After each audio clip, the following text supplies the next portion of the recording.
Hello everyone! It's Christmas time! Well, actually, it's Yule time.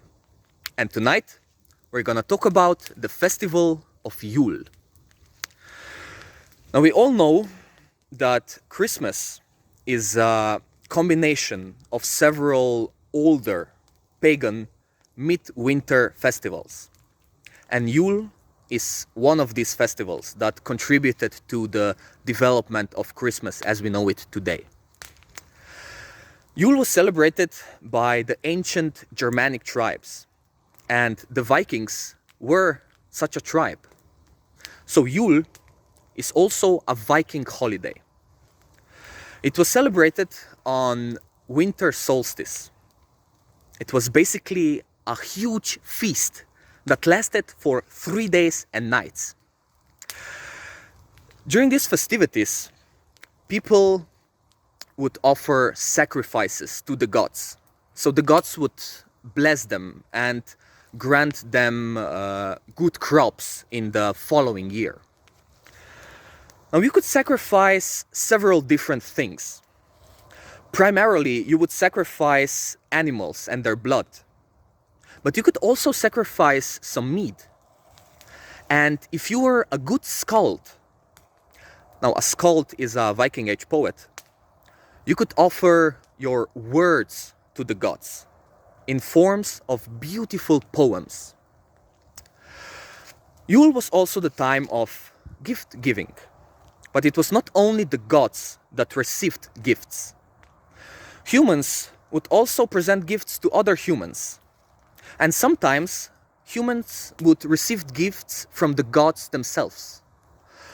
For example, Odin liked to give weapons to the greatest of warriors. During the Yule festival, people would prepare Yule logs and burn them. Now, I don't have a Yule log right now, but I do have a nice big fire here, which is quite nice. And in the back, there's a big moon shining. And sometimes, during the festivities, people would bring out the Yule boar. And people would then place a hand on the boar and swear the most sacred of vows. Now it seems that this time of the year is quite good for swearing promises that hold special meaning to us. And we still do that today. We only called them New Year's resolutions. Now the festival of Yule always began on winter solstice, on 21st of December, until mid-10th century, when Norway got a new king. And his name was Hakon the Good. Now Hakon was tricked into converting to Christianity. But don't worry, he wasn't all bad. He didn't force his subjects to convert also, but he did start the process of combining the pagan Yule festival with the Christian Christmas. And he did that with moving the beginning of Yule to the 25th of December. So it would start at the same time as Christmas. But he didn't force people to celebrate Christmas.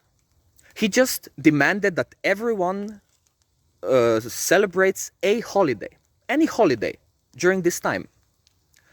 And to make sure that everyone celebrated something, he made it obligatory, mandatory by law, that every man drank about 15 liters of beer during these 3 days. I'm pretty sure that we all can think of several laws today that are much worse.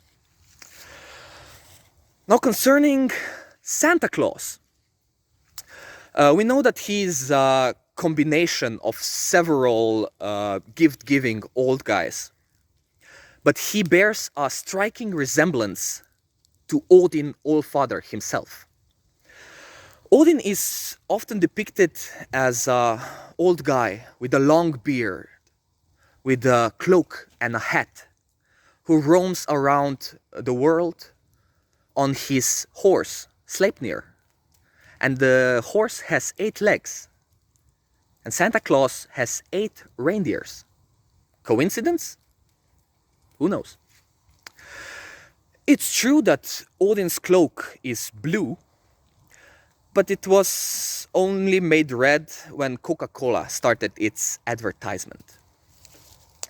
And now that we learned that the Vikings, the Yule festival, and Odin, the Allfather, had such a big impact in forming the Christmas and its traditions as we know them today, we came up with an improved sentence from Charles Dickens's Christmas Carol.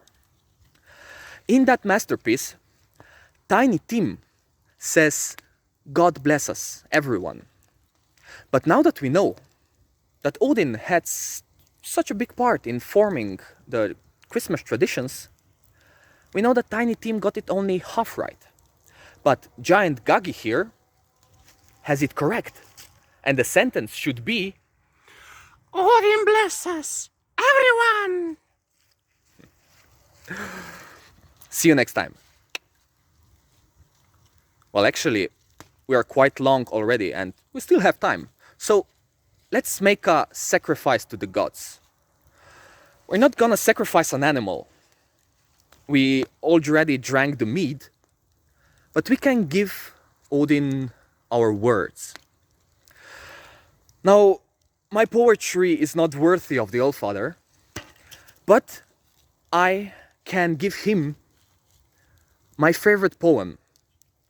And my favorite poem was written by one of the greatest writers that is still alive today. His name is Neil Gaiman. And the poem is about Christmas, actually.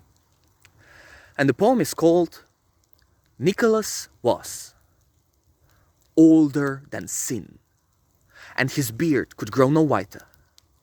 He wanted to die.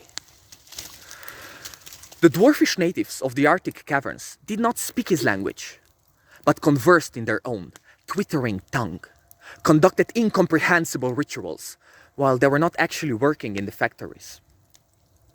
Once every year, they forced him, sobbing and protesting, into endless night. During the journey, he would stand near every child in the world, leave one of the dwarfs' invisible gifts by its bedside. The children slept, frozen into time. He envied Prometheus and Loki, Sisyphus and Judas. His punishment was harsher. Ho, ho, ho.